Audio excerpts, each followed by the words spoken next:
Hola amigos, ¿cómo están? Bienvenidos a La Voz del 21. Mi nombre es Mayra Calderón y ahora vamos a analizar nuestra portada que trata de operación de desbloqueo. Gobierno busca liberar las vías, sí, exactamente, de la región sur andina.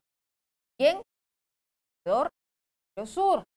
Ojo, el control del orden interno en Puno estará ahora a cargo de las Fuerzas Armadas con apoyo de la Policía Nacional.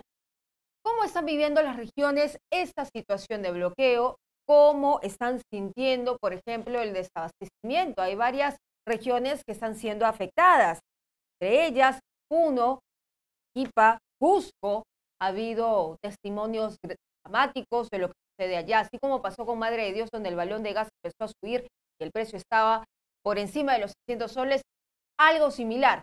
Pero vamos a analizar toda esta situación con Fernando Mendoza, analista político de Arequipa. ¿Cómo está? Bienvenido. ¿Qué tal? ¿Cómo está? Buenas tardes. Buenas tardes. ¿Cuál es su lectura sobre esta operación de desbloqueo de las Fuerzas Armadas, donde la Policía Nacional va a apoyar nada más? ¿Cree que puede funcionar? Bueno, esperemos que sí, ¿no? Porque ya lleva bastantes semanas con esta toma de las carreteras. En realidad estamos hablando de departamentos completos sitiados, lo que significa la carencia de combustibles, alimentos, y en realidad en un Estado de Derecho no se podría tolerar estas circunstancias. No creo que es un poco tardía la decisión, pero más vale tarde que nunca. Y esperemos que la gente entienda que cualquier protesta no puede generar en la violación de los derechos fundamentales de otros ciudadanos. La presidenta Dina Boluarte pidió una tregua para poder avanzar, digamos, en el abastecimiento de alimentos de primera necesidad. ¿Hasta cuándo podremos vivir en treguas si es que el Congreso de la República no se pone de acuerdo para un adelanto de elecciones y si es que la presidenta Dina Boluarte, que ya presentó el proyecto de ley, este proyecto ha sido mandado a la siguiente legislatura? Entonces, ¿cómo se va a poder salir o encontrar una salida a la crisis en esta situación? Bueno, yo creo que no podemos hablar de una tregua. ¿O acaso habría que preguntarle a la presidenta si estamos en un estado de guerra, en donde se pida puentes humanitarios, treguas? Creo que no. Vivimos en un solo estado unitario y por lo tanto creo yo que la presidenta no tiene por qué pedir tregua alguna, sino aplicar el imperio de la ley, a la cual todos los peruanos estamos sometidos. Y en ese sentido de aplicar la ley, tenemos varias provincias que están en una situación bastante crítica. Por ejemplo, estábamos hablando de Madre de Dios, Cusco, Apurímac, Arequipa, Moquegua y Tacna. Están sometidas a esta medida de excepción por 60 días calendario. ¿Cómo están las situaciones en Arequipa? Perdón. ¿Cómo está la situación actual en Arequipa?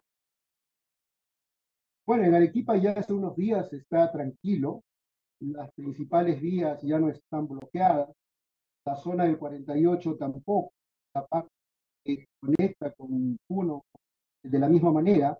En realidad aquí en Arequipa se vive ya un clima de mayor tranquilidad sin estar con estas tomas de vías públicas o carreteras. Entonces, no hay desabastecimiento en esos momentos en la Ciudad Blanca.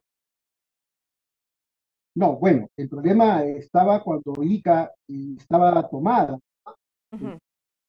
productos que vienen de Lima eh, llegaban con popularidad aquí a Arequipa, sobre todo los productos farmacéuticos y algunos productos de primera necesidad e insumos para producir otros no podían llegar a la ciudad de Arequipa. En ese caso también el combustible, ¿no? El gas que utilizan los vehículos, eh, ahora en estos últimos días se ha podido ver, porque ya hay unas colas inmensas para poderse abastecer de gente. Eso debido a la toma de las carreteras en la ciudad de Ica.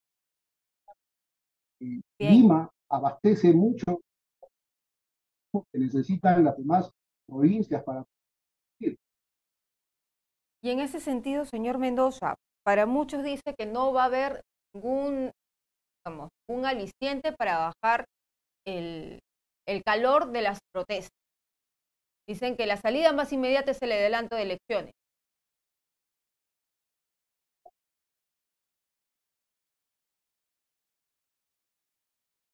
¿Escucha? Sí, hola. Sí, No le escuché lo último. no, le estaba diciendo que para muchos la salida inmediata es el adelanto de elecciones. ¿Usted qué opina? Bueno, hemos llegado a un punto donde tanto el Poder Ejecutivo y el Legislativo han cedido de palabra ante esta circunstancia, que obviamente no es constitucional, pero sí. El problema está en que no se materializa, ¿no? Penosamente como el Congreso ha avanzado, ya un avance, ¿verdad? Primero de adelanto de elecciones para el próximo año, pero esto se retrocedió mediante una reconsideración y nuevamente hemos quedado en cero. Aquí el Congreso de la República es el que ha retrocedido en su palabra, ¿no? Que no es constitucional, es cierto, pero tomó una posición, sin embargo no la está honrando hasta este momento. Bien, vamos a ver entonces cuáles son las futuras decisiones que toman, porque ya no se va a ver en esta legislatura.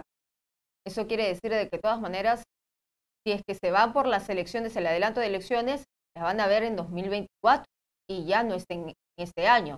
Acordémonos que la siguiente legislatura es en julio. Entonces, esta Así es. puerta está cerrada. Si votan en julio, no se podría igual dar un proceso a tan corto plazo de adelanto de elecciones al 2023. Así es, o sea, eso es lamentable lo que estamos viviendo. Pareciera que el Congreso solo de la boca para afuera es que conviene irse, pero con los hechos demuestra que más bien quiere permanecer en el cargo. Bueno, vamos a ver entonces cómo se van dando las cosas en este sentido y cuáles son los siguientes mensajes de Dina Boluarte, la presidenta de la República, porque las marchas todavía continúan. Vamos a ver también cómo le va a las Fuerzas Armadas en este intento de desbloquear las vías nacionales. Muchísimas gracias, señor Mendoza, por estar con nosotros. A usted, buenas tardes. Bien, era entonces Fernando Mendoza, analista político de Arequipa, quien nos contaba un poco que ya la situación en la Ciudad Blanca ha mejorado bastante. No existen esos momentos de desabastecimiento, pero sí lo hubo cuando en Ica todavía existían los bloqueos. Entonces, vamos a esperar también que el resto de las regiones se vaya restableciendo los servicios, el abastecimiento tan importante. Nosotros vamos a regresar más adelante con más